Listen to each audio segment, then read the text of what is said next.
Olá, seja bem-vindo ao Orgânicos Copacast, vem conectar.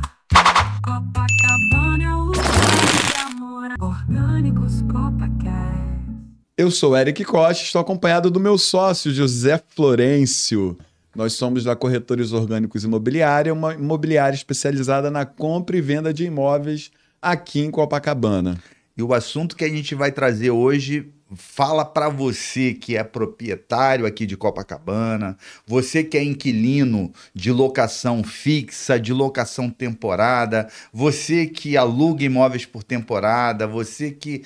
Aqui o conteúdo é extremamente extenso. Qualquer um que está passando aqui na timeline vai servir esse conteúdo para você. José, Copacabana é um dos bairros que o assunto temporada é mais latente no Brasil, se não o bairro que tem mais locação por temporada. Pô, aqui parece que quando você anda na rua, parece que tem mais gente de fora do que gente daqui mesmo. O morador ele fica dentro de casa e na rua é gente de todas as línguas. É verdade, é um bairro muito plural, né? Como eu gosto de definir Copacabana. José, existe um projeto de lei aqui na Câmara Municipal do município do Rio de Janeiro, aqui da nossa cidade, projeto de lei 107 deste ano, inclusive de relatoria do vereador Salvino Oliveira, que trata sobre a regulamentação da locação por temporada na cidade. Então, eu queria bater esse papo com você até para trazer para a nossa audiência questões que têm acontecido aqui em Copacabana, alguns movimentos, né? E o que isso impacta na prática, seja do mercado imobiliário da compra e venda, também para um morador local, que a gente está percebendo aí e está recebendo várias demandas de alguns assuntos que esse projeto de lei visa, de alguma forma, contribuir com a regulamentação. Na verdade, tem várias coisas acontecendo aqui no Rio. Tem esse projeto de lei que está olhando para cá, mas existe também mudança na questão do Código Civil, da lei do inquilinato, que trata essa questão de locação de temporada, principalmente por aplicativo, tipo o Airbnb. Então, tem muita coisa, e às vezes uma coisa meio que choca com a outra, né? Você vê que nesse projeto aí, você tá mais a par nesse projeto aqui do Rio, parece que eles tentam liberar Copacabana, mas em outros lugares, eles tendem, principalmente algumas ruas, eles estão vedando a locação de temporada. Então, mas por outro lado, você tem Código Civil, você tem a lei do inquilinato, você vai ter uma lei federal que vai regulamentar isso, que vai se chocar. Exatamente. E, na verdade, hoje o problema na prática é que tem uma confusão muito grande, principalmente em prédios que não são... vocacionados? Não são prédios que culturalmente fazem a locação de temporada.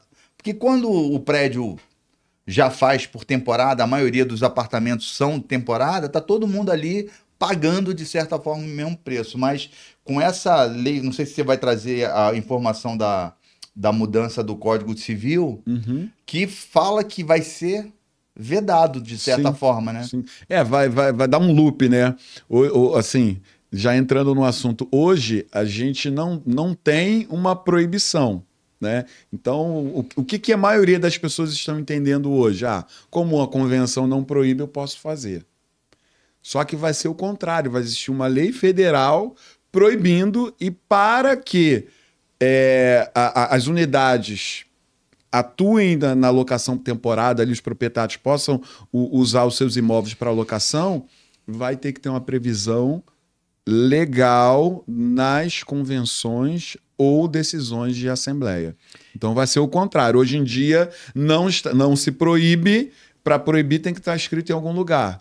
E vai passar a ser proibido de ofício, vou dizer assim, né, para tentar definir melhor, e aí, caso queiram liberar, vai ter que ser previsto na convenção. E aí explica para gente quais são os caminhos, né, para se alterar uma convenção de condomínio, decisões de assembleia, essas relações humanas, acho que isso que é importante. Então, isso está acontecendo já aqui em Copacabana. Desde que... porque uma lei, ela surge de uma necessidade do povo. Ou seja, não tinha previsão de lei, porque não tinha essa demanda, não tinha o que acontece hoje em dia. Então, primeiro, isso gera muitas confusões dentro dos condomínios que não estão vocacionados para isso. E, por exemplo, no prédio onde eu moro num prédio de 3 quartos, são 20 apartamentos, 3 apartamentos fazem locação de temporada pelo aplicativo Airbnb. E o que acontece? É injusto, muitas vezes, para o morador comum ratear os valores de condomínio com outras pessoas que consomem muito mais. Por exemplo, lá no meu prédio, as pessoas alugam, se alugasse para 2 ou 3 pessoas, tudo bem, mas alugam para 7, para 8. Pessoas que têm uma cultura diferente. Um prédio que não tem portaria 24 horas, então tem alguns horários de madrugada, principalmente, que fica sem porteiro. Isso já gerou um tumulto, já teve um hóspede que quebrou o portão. Isso gerou um custo que todo mundo teve que pagar. Muitas vezes o porteiro precisa fazer um papel de receptivo. Porque, tipo assim, essas leis vão proibir principalmente a locação pelo aplicativo o mais conhecido é o Airbnb. Por quê? O porteiro ele faz um papel de receptivo. Ele tem que ficar ali verificando a lista que o proprietário passou para ele, dos hóspedes que vão chegar, tem que pedir identidade. Isso quando o proprietário ou responsável pela locação fazem alguma lista, porque algumas vezes, por exemplo, o prédio que eu moro, né? Então, assim, eu tenho bastante contato lá com os porteiros. É um prédio também de apartamentos de 3 quartos. Aí você vê lá um post-it, aquele adesivozinho, né? Tipo de recado, colado na bancada da portaria, autorizado a entrar. Da data tal, aí só um nome. Aí vem 6, 7... Que controle vai ser feito? Não, sem falar que o porteiro ele não tem esse papel de polícia. Eu já morei em um prédio que o porteiro praticamente apanhou, eu tive que descer de madrugada porque um dos hóspedes estava trazendo uma pessoa convidada e essa pessoa não quis se identificar. E aí o porteiro teve que proibir a entrada. E aí a pessoa não aceita. E partiram para vias de fatos. Caramba. Então, quer dizer, ou seja, esse tipo de locação é uma locação que gera problema, principalmente quando não é administrada por pessoas de verdade. Nós mesmos fizemos bastante temporada. Sim. A nossa incidência de problema, e nós fizemos temporada na época da Copa do Mundo, das Olimpíadas, sim, era uma rotatividade alta, mas a gente tinha uma pessoalidade com o hóspede que muitas vezes inibia ele de arrumar essas confusões. Por exemplo, aqui, ó, no número 49 aqui da rua, aqui, fiquei sabendo que o consumo de água do prédio passou, era 11 mil reais, 10 mil reais, para 22 mil reais. Nossa. Depois da implantação das locações de temporada. Caramba. Ou seja, não é justo pro morador local, né? A pessoa, eu tenho direito, o imóvel é meu, mas você tem que pensar no todo. Por exemplo, lá no meu prédio, quebraram o portão. Quem pagou? Todo mundo. Quando o hóspede chega e o porteiro precisa deixar de fazer as funções dele para cuidar, o porteiro não fala inglês. Aí chega um hóspede falando uma língua lá que ele não sabe. Gera uma situação. O que eu até acho que deveriam fazer, eu falei isso lá para o meu síndico, conversa com esses 3 proprietários, porque... Não sei se você soube, lá no prédio houve uma assembleia e a assembleia proibiu as locações de temporada. Fiquei ciente. E os proprietários continuaram alugando. Agora o condomínio está ajuizando uma ação para proibir. Mas isso está na assembleia, não está na convenção. eu acredito que nem na justiça vão proibir de fazerem a locação, a não ser depois que implantarem essa regra aí que para alugar vai ter que ter na convenção. E para mudar a convenção que não é permitido, é custoso. Então, por exemplo, você me perguntou como é que faz para mudar? Você tem que ter a maioria absoluta do condomínio, um quórum máximo, Qualificado, né? qualificado, para mudar a convenção, que é caro, para registrar essa convenção, que é caro.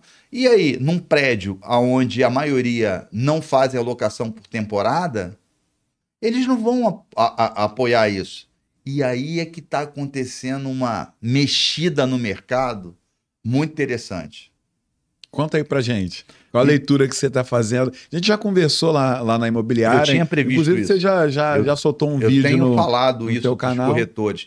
Tem acontecido muito dos proprietários. Porque há alguns anos, não sei se você lembra, a gente vendeu alguns apartamentos assim. Antigamente, quem fazia temporada? Era conjugado e quarto e sala. Sim. Aí ficou saturado. Muita gente comprando para fazer locação de temporada, tal. Ficou saturado. Começaram a comprar apartamentos de 2 ou 3 quartos para hospedar grupos maiores. Famílias, principalmente, e também sair daquele inchaço de conjugado de sala quarto. Exatamente. Isso aconteceu, 3, 4 anos atrás, começou a acontecer. Inclusive, eu lembro que eu atendi um cliente que ele falou assim, olha, eu quero comprar um apartamento de 2 ou 3 quartos para temporada, que eu quero pegar um grupo específico com um ticket mais alto. Porque sala e quarto conjugado eu tenho um limite de ticket, então eu quero alcançar um ticket mais alto. E aí começou a gerar esses tumultos.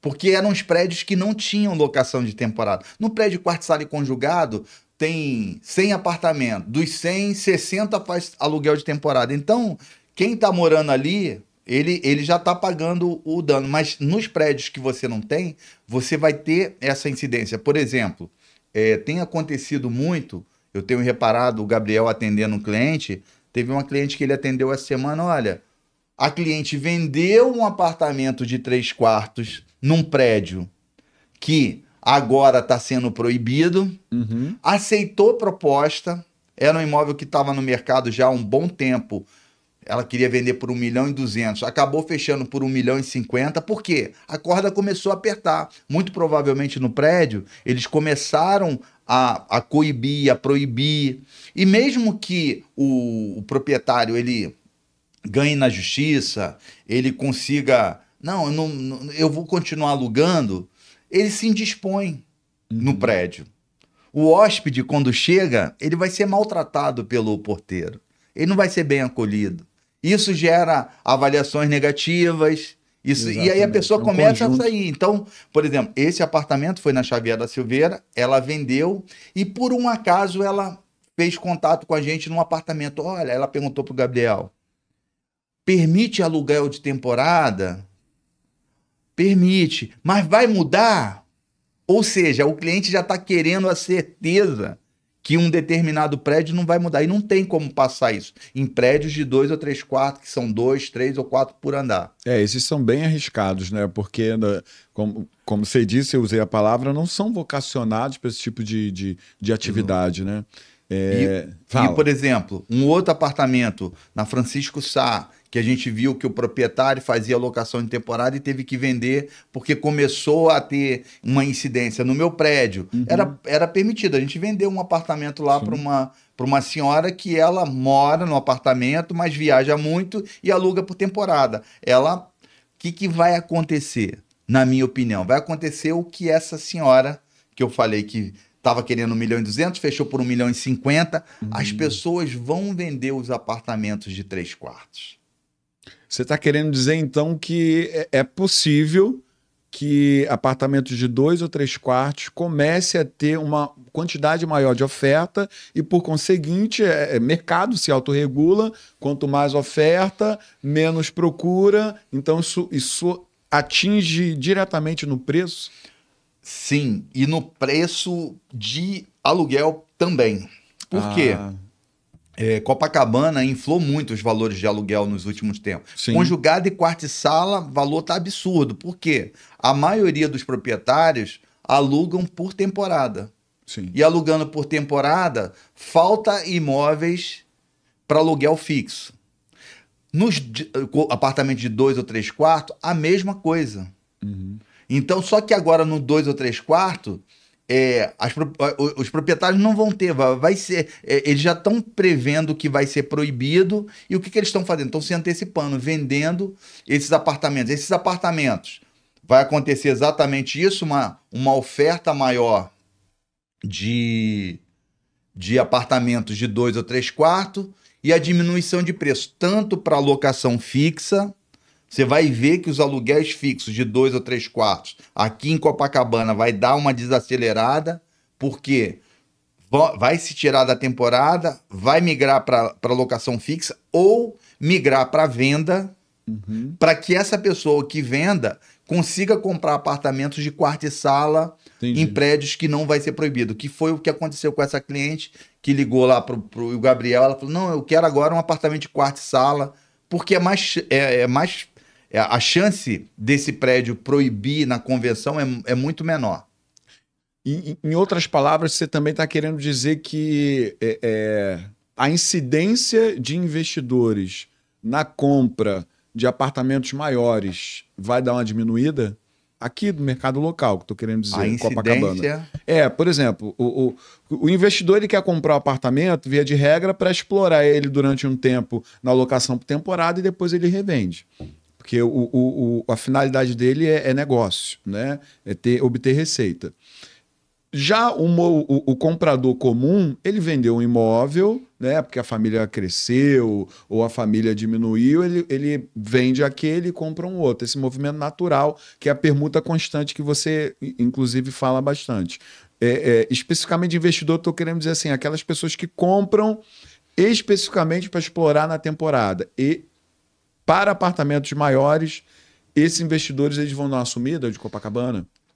Vai diminuir, com certeza. Não de Copacabana, no geral, né? Copacabana ela é muito vocacionada para isso. Acho que é o lugar mais vocacionado para locação de temporada. E também, o que vai acontecer? Esses apartamentos de locação de temporada, eles são geralmente são bem reformados. Sim. Tá? E eles vão concorrer com outro tipo de investidor, que é o comprador de house flipper, né? Como é que House flipping. House flipping. Então, que é o cliente que está comprando imóvel para revender, que é um movimento que está acontecendo, que reforma também o apartamento, deixa o apartamento top, exatamente. E depois consegue vender por preços muitas vezes bem elevados. E vai ter essa concorrência. É verdade. Você tá entendendo? Eles vão concorrer entre si. É porque é um padrão parecido, né? O apartamento, de quem compra para Airbnb, para ele ser um super host, ter boas ali, bons rendimentos, taxa de ocupação e boas notas, ele precisa que o apartamento seja um apartamento bom, né? Muito bom, uma reforma boa. E aí o investidor de house flip compra, reforma e quer vender. Então haverá essa concorrência natural, é verdade. Isso vai segurar os preços, né? Porque o do house flipper não vai conseguir vender pelo preço que eles estavam vendendo, já vão achar que não é tão interessante, também vai dar isso vai inflar, na verdade, isso infla. E eu posso falar uma coisa, é muito saudável, porque o morador local, ele paga um preço muito caro pela locação fixa ou até mesmo os preços especulativos de venda. Sim. Então eu acho saudável essa movimentação. E vai acontecer, como está acontecendo, são os imóveis pequenos também ser super valorizados. Exatamente. Está acontecendo. Exatamente. A gente tem percebido isso na compra e venda, né? Eu lembro que um apartamento que a gente vendeu, se eu não me engano, foi em março do ano passado, num edifício. Tá? Quando foi ali para julho, no mesmo edifício, na mesma coluna, a diferença de um andar para outro, que assim, não dava tanta diferença, foi vendido um valor bem superior. Aí já no início desse ano, um valor mais alto ainda, e agora no meio do ano, mais alto ainda. Aí o que vai acontecer? Vai inflar também, Porque as pessoas que estão vendendo 3 quartos estão começando a comprar quarto, sala e conjugado. Vai inflar. E aí o que vai acontecer daqui a alguns anos? As pessoas vão estar vendendo esses imóveis pequenos também, porque a temporada já não está dando tantas coisas, tá dando tanto, e aí volta de novo, que aconteceu. A gente, no ano passado, a gente vendeu imóvel de pessoas que ganharam muito dinheiro com temporada em anos anteriores e agora revenderam. Por quê? Eram pessoas que tinham um apartamento numa reforma padrão ali comum. Sim. E começou a entrar no mercado uns apartamentos muito luxuosos. E essas pessoas que estavam com o apartamento velhinho, mais velhinho, não estavam conseguindo alugar. Exatamente. O que eles fizeram? Migraram para venda. Exatamente. Venderam. Aí, quem comprou? Comprou quem está fazendo locação de Airbnb. Vai inflar. Sim. Vai chegar uma hora que também vai estar não vai ser tão lucrativo e a pessoa vai vender e vai fazer aquela questão de lei da procura e oferta.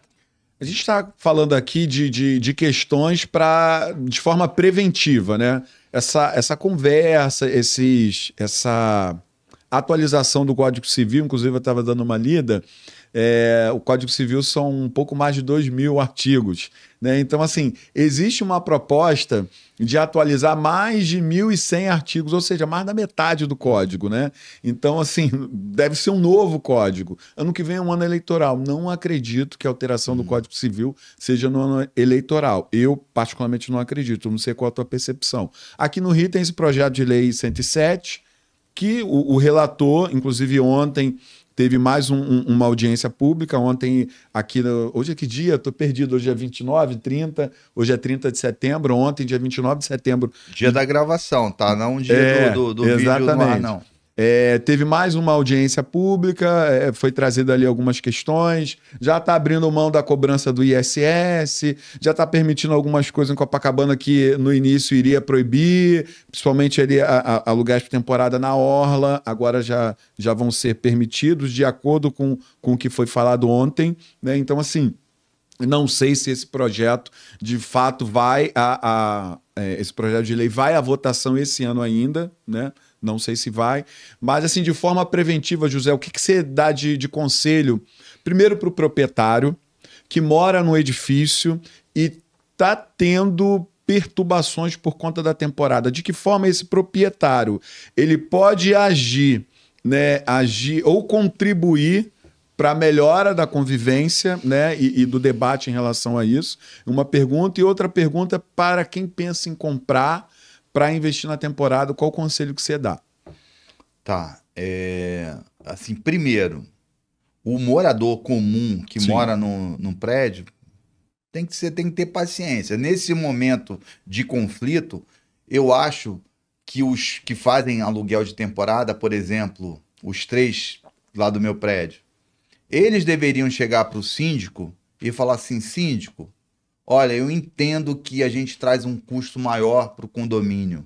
Então, a gente vai se responsabilizar com uma cota maior. Ou seja, olha, nós vamos dar R$5.000 por mês a mais para ajudar. Isso diminuiria um pouco esse conflito, mas não resolveria. Porque tem, dentro desses prédios, tem moradores que não têm a menor habilidade e boa vontade de tentar conviver bem com o hóspede. Eu tento, chego, seja bem-vindo, tal. Eu tento conviver ali com ele, mas traz muito inconveniente, tem um incômodo muito grande. Então, o morador, cara, eu acho que a melhor forma que ele deveria fazer é buscar uma restituição com as locações, já que são poucos, restituição. Uhum. E quanto à pessoa que está pensando em comprar por aluguel por temporada, você só pode comprar em prédios que a maioria, ou bem próximo da maioria, façam esse tipo de locação. Porque se você comprar num prédio onde nem todos... E não adianta, tá? Aceita Airbnb? Aceita hoje. Uhum. Semana que vem pode não aceitar. Exatamente. Então você tem que... realmente eu acho que vocês têm que migrar para os prédios vocacionado para fazer isso, que são geralmente prédio quarto sala, conjugado, alguns poucos 2 quartos que tenham mais de 5 apartamentos por andar, de repente, pode ser que já tenha uma cultura ali de locação de temporada. Fora isso, e tem que regular mesmo. Traz muito inconveniente, tem muitos incômodos dentro de um prédio. Na sua fala, você dá a sugestão, né? Você cita o exemplo prático do edifício que você mora, né? Dos proprietários procurarem compensar financeiramente, de alguma forma, né, o condomínio. E eu também deixaria de sugestão esses proprietários se aproximarem do síndico e conversar e tentar mitigar problemas de relação. Sim. Né? Porque o que acontece, José? Essas pessoas compram e elas terceirizam, né, a administração, na maioria das vezes. Elas terceirizam para alguma empresa ou para outras pessoas a administração da locação por temporada. E aí é o tal do self-check-in. Né? Não tem ninguém para receber. A gente fazia diferente, lembra de quando a gente começou ali na época na Copa do Mundo? Então, assim, todo check-in a gente tinha alguém da nossa equipe, todo check-out tinha alguém da nossa equipe. A gente deixava o nosso contato de emergência ali na portaria, né, se desse algum problema durante aquele período de locação. E eu percebo que isso tá caindo em desuso. Né? Tem uma fechadura eletrônica ali, né? Não tem ninguém para receber, o hóspede chega a hora que quer, essa hora que quer. Inclusive, atrás da gente, teve uma...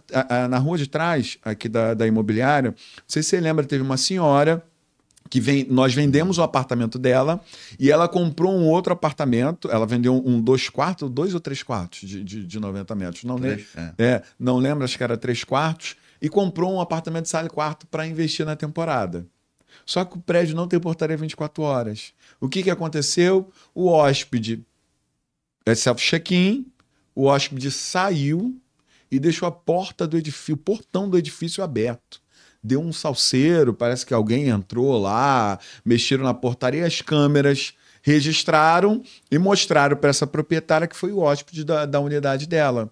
E ela foi tentar cobrar do administrador da locação por temporada, o administrador falou, é self-check-in, self-check-out. Então, assim, a gente não tem o que fazer.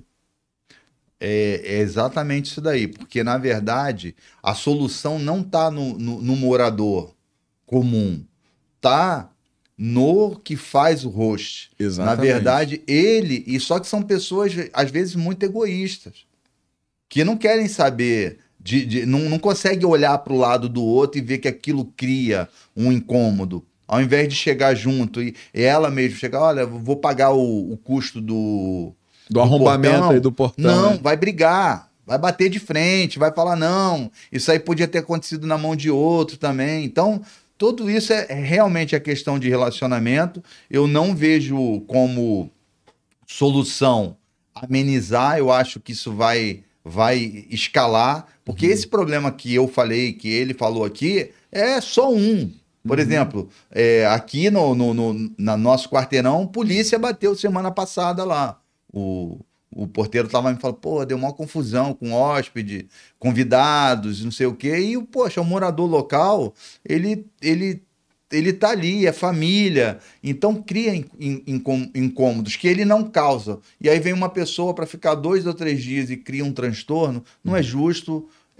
Realmente, eu acredito que precisa ser implementado isso daí. Seria resolvido muitas vezes, ao invés de fazer as hospedagem de forma remota, virtual, se tivesse um agente. Sim. Como a gente fazia, né? A gente comprava o problema, né? A gente não deixava o prédio resolvendo o problema que foi gerado pelo nosso hóspede. Exatamente. Isso aí é uma boa sugestão para aí quem pensa em investir na temporada, pensar nisso, tá? Se for contratar um administrador, uma empresa, uma pessoa, seja lá quem for, você conversar sobre essas possibilidades. Fazer uma coisa mais pessoal. Exatamente.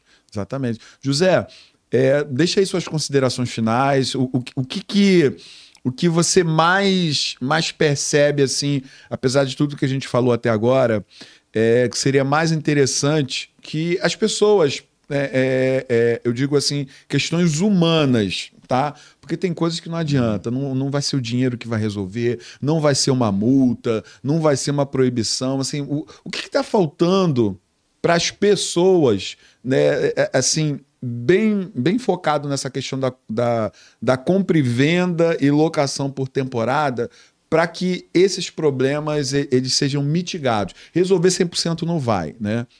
Na verdade, é relacionamento, né? Existe vários problemas em condomínios, e aí não só a questão de locação de temporada, que poderia ser resolvido com uma habilidade maior de um síndico, de gerir ali a vida daquelas pessoas, criar um ambiente mais acolhedor, sabe? O próprio hostel, o próprio... E aí ter um profissional para fazer essa pessoalidade, porteiros também melhor preparados para a questão. Tudo está na questão de relacionamento, porque nos condomínios não existe só esse problema. A gente está com condomínios aqui em Copacabana à beira da falência.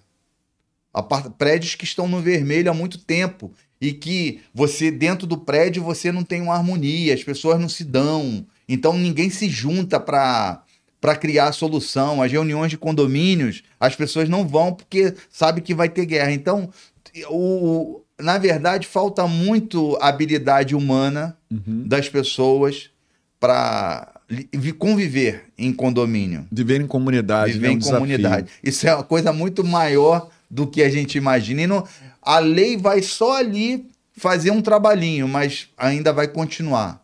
O que falta na gestão é uma gestão humana mesmo. Entendi. Tá. Você que pensa em investir na compra de um imóvel para temporada, você que é proprietário, morador local e está passando aí por situações um pouco delicadas, constrangedoras, obrigado por acompanhar aqui o nosso canal, tá? Aqui a gente compartilha vivências, coisas do nosso cotidiano. Envie para algum amigo seu que pensa em comprar, ou que mora, ou que você ouviu uma situação parecida que tenha acontecido lá no condomínio dele. Compartilha esse conteúdo, faz com que esse conteúdo chegue a pessoas que realmente precisam. Isso vai ajudar também o nosso canal, a gente crescer e evoluir, produzir conteúdos cada vez melhores e também, de alguma forma, vai contribuir para que essas pessoas entendam e façam uma visão macro, não veja só o seu problema ali. Entenda que isso é algo da sociedade que a gente precisa, como sociedade, nas relações humanas, unir forças e caminhar junto para que esses problemas sejam diminuídos cada vez mais. Muito obrigado pela sua companhia. O pessoal interagir, gosta de treta. Eu quero que você conte as tretas que você está tendo aí no seu prédio. Aí vocês vão falar, me fala aí o que você viu aí no seu prédio. Exatamente. Quantas tretas? Bota aí nos comentários aqui desse episódio aí alguma treta, alguma situação que ocorreu real, tá? Aí no seu prédio ou que você soube, compartilha com a gente que a gente vai ter o prazer de comentar. Muito obrigado e até o próximo episódio. Show!